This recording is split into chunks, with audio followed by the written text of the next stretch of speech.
बोल बैठा मेरे सुपने तू ले जा मेरे दिल दियां गल्लां सुन। अस्सलाम वालेकुम। आप शानी को नाश्ता करवा देंगी? अम्मी मैं जरा निकल रही थी। हाँ बेटा, मैं करवा दूंगी। किरण, मैंने कल तुमसे कुछ कहा था। अबू मैंने मेहनत से अपना नाम और एक मकाम बनाया है, अच्छी टीम बन गई है, मैं छोड़ना नहीं चाहती। तो इसका मतलब है कि मेरी नाराजगी की तुम्हें कोई परवाह नहीं। परवाह है अबू, मुझे अच्छा लगता है काम करना, पर आप मेरी खुशी का भी सोचें ना, एक अचीवमेंट फील होती है मुझे। लेकिन मुझे अच्छा नहीं लगता। काम करना है ना, तो शादी कर, जो मर्जी करना, जाओ अपने घर। एक सफदर के भांजे के रिश्ते में तुम्हें क्या मसला है? अच्छा खानदान है, अच्छा खासा घर है, अच्छी जॉब है, और उम्र भी ज्यादा नहीं है उसकी, बच्चे भी नहीं है उसके। मेरे घर में तुम ये सब कुछ नहीं कर सकते।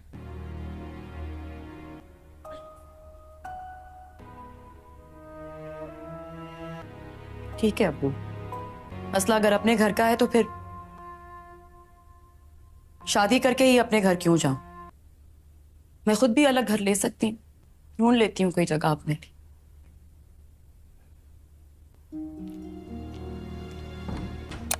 समझ रही हो बेटी की बातें? आप शायद भूल गए, मुझे तो आपकी बातें सुनकर हैरानगी हो रही है। ये घर मेरा है और मुझे किरण के किसी काम पे कोई एतराज नहीं है। तो तुम दूसरी बार ये जतला रही हो कि ये घर तुम्हारा है। मैंने 2 दफा कह दिया तो आपको बुरा लग रहा है? शादी के बाद से अब तक तो आप ही हमें एहसास दिलाते आ रहे हैं। एनीवेज, मैं जो भी कहता हूँ सबकी बेहतरी के लिए करता हूँ। किरण को समझा देना। मैं तो किरण को समझा दूंगी। किरण अब वो पहले वाली किरण नहीं है। मैं जरा शानी को देख कर आती हूँ।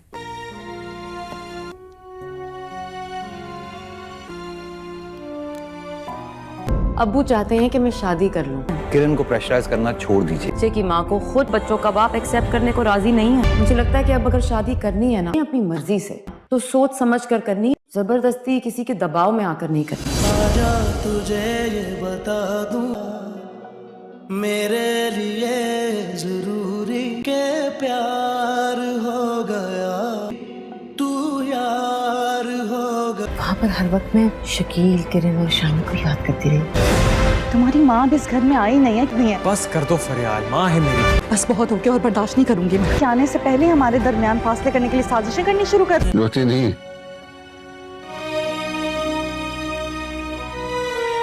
जाओ जाओ, जाके आराम करो। किरण, ना बेटा ना।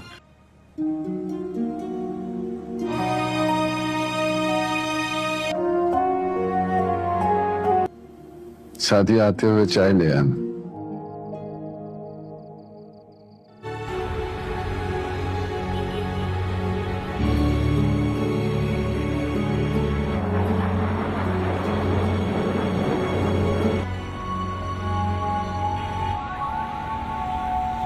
जब फोन उठाना नहीं होता तो अजीब क्यों देती हो?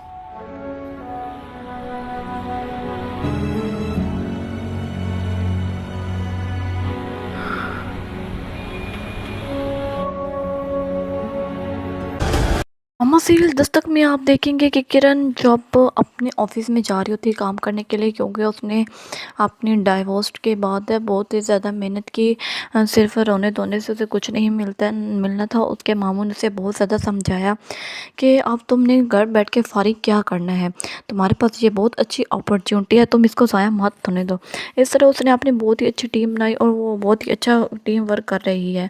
और आप इंटरेस्टिंग सीन देखेंगे कि अब उसे किसी की कोई फ़िक्र नहीं है, क्योंकि अब पहले वाली किरण में और इस किरण में बहुत डिफरेंस आ चुके हैं। तो उसके पापा कहते हैं कि जो बात मैंने तुमसे कही थी, लगता है तुमने मेरी अभी उस बात पर कोई रिएक्शन नहीं लिया और ना ही तुमने मेरी कोई बात का जवाब दिया। तो वो कहती है कि मैंने आपको उसी वक्त बता दिया था कि मैं शादी करने के बिल्कुल भी तैयार नहीं हूँ और अपने बच्चे को मैं छोड़ने के भी हक़ में नहीं हूँ। तो उसके पापा कहते हैं कि तुम्हारी शादी जिससे भी होगी हम उसको सारी सच्चाई बता देंगे ताकि तुम्हें बाद में परेशानियां ना फेसेस करने पड़े। लेकिन वो कहती है कि मैं बता चुकी हूँ, मुझे शादी नहीं करनी। तो उसके पापा कहते हैं कि जो रिश्ता तुम्हारे लिए आया वो बिल्कुल भी ठीक है, तुम्हें उनसे क्या प्रॉब्लम हो सकती है, उनके ना तो बच्चे और ना ही उम्र कोई ज़्यादा है। और सबसे बड़ी वो शादी को कबूल करने के लिए भी तैयार है, लेकिन वो बात नहीं मानती। तो उसके पापा कहते हैं कि ये घर मेरा है, मेरे घर में रहकर ये तुम ये सब कुछ नहीं कर सकती, अगर तुम्हें ये सब कुछ करना है तो तुम्हें शादी तो करनी ही पड़ेगी।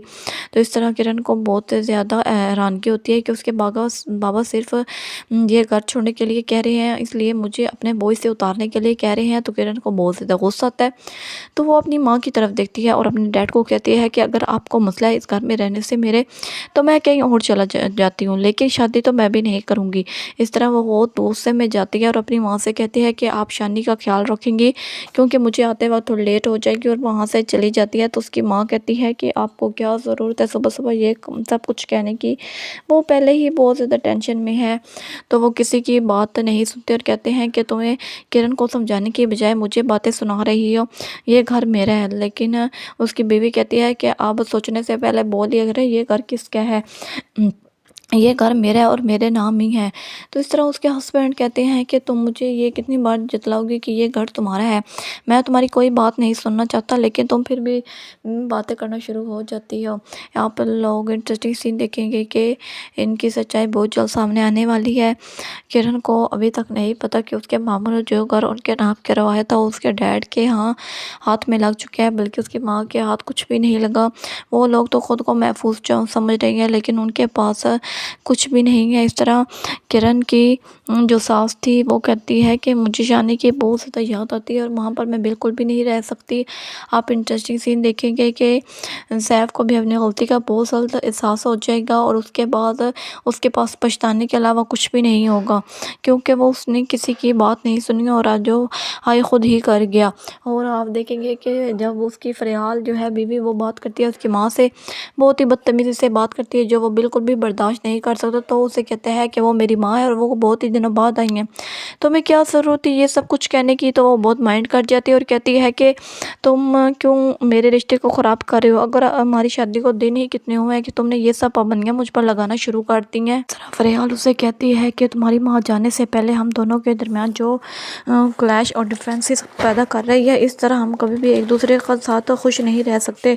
लेकिन वो बात नहीं सुनता और कहता है कि तुम्हें क्यों लगता है कि ये सब कुछ मेरी माँ ही कर रही है, जब तुम्हें पता है कि वो इस घर से जा रही है तो क्या तुम उनके साथ कुछ दिन अच्छे से नहीं बिता सकती। तो इस तरह वो बहुत ज़्यादा गुस्सा होती है और कहती है कि तुम्हारे साथ शादी करके ऐसा लगता है मुझे पछता रहा है। तो सैफ उससे कहता है कि तुम्हें ऐसे लगता है तो मुझे बहुत जल्द पहले ही पता चल जाना चाहिए था कि मैंने तुम्हारे लिए अपने बच्चे को छोड़ा, अपनी बीवी को छोड़ा, और तुम इन सब के लिए खुश भी नहीं हो रही, तो उसमें मेरा क्या कसूर है।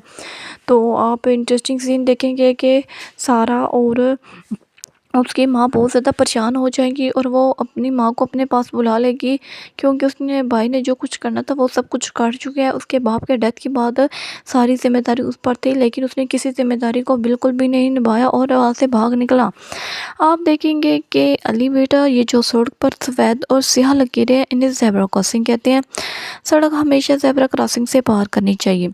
अगर कहीं ज़ेब्रा क्रॉसिंग ना हो तो सड़क पार करते हुए पहले दाएं और फिर बाएं देख लेना चाहिए या सुर्ख बत्ती जलने का इंतज़ार करना चाहिए। अली बोला वो क्यों? अम्मी ने बताया सुर्ख बत्ती का मतलब है तमाम गाड़ियां रुक जाएं, पहली बत्ती का मतलब है तैयार हो जाए और सब्ज़ बत्ती का मतलब है अब गाड़ियां चल सकती हैं। अली ने अम्मी का शुक्रिया अदा किया और आइंदा एहतियात करने का वादा किया। खाला के घर पहुंचकर अली ने अहमद और एहसन को भी सड़क पार करने के तरीके सिखाए। अम्मी ये सब मंजर देकर खुश हुई। आप भी अहद करें कि सड़क पार करने के लिए हमेशा ज़ेब्रा क्रॉसिंग का इस्तेमाल करें। अगर सड़क पर ज़ेब्रा क्रॉसिंग ना बने हो तो ट्रैफिक पुलिस से मदद लें। बारिश हुई तो जैन और हिरा छत पर चले गए। बारिश में नहाए, कागज़ की कश्तियाँ बनाई और खूब खेले।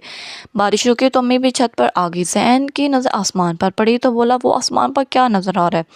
अम्मी बोली बेटा ये धनक है, उसे ख़ज़ां भिगाते हैं। जब सूरज की शुआएं फ़ज़ा में मौजूद पानी की कतरों पर पड़ती हैं तो वो रंगों की सूरत में ज़ाहिर हो जाती है। इसमें बरसात भी आ जाती है। अम्मी ये तो गायब हो रही है। अम्मी ने कहा हाँ बेटा ये कुछ वक्त के लिए नज़र आती हैं। जैन ने कहा जब दोबारा बारिश होगी तो हम फिर धनक की तस्वीरें भी लेंगे। अम्मी मुस्कुराई और जैन और हीरा के साथ नीचे चली गई। प्यारे बच्चों, धनक के अलावा बाकी जितने भी दूसरे रंग हैं वो सब उन्हीं रंगों को मिलाकर बनते हैं। धनक के रंग देखकर पता चलता है कि हमारे इर्द गिर्द जितने भी रंग हैं वो सब उस खुदा ने बनाए। इस तरह मोर डिटेल्स और इंटरेस्टिंग सीन देखने के लिए मेरे चैनल को सब्सक्राइब करें, लाइक करें, शेयर करें और बेल आइकन को प्रेस करना ना भूलें। उम्मीद करती हूँ आपको वीडियो अच्छी लगी होगी। नेक्स्ट एपिसोड का इंतज़ार करें।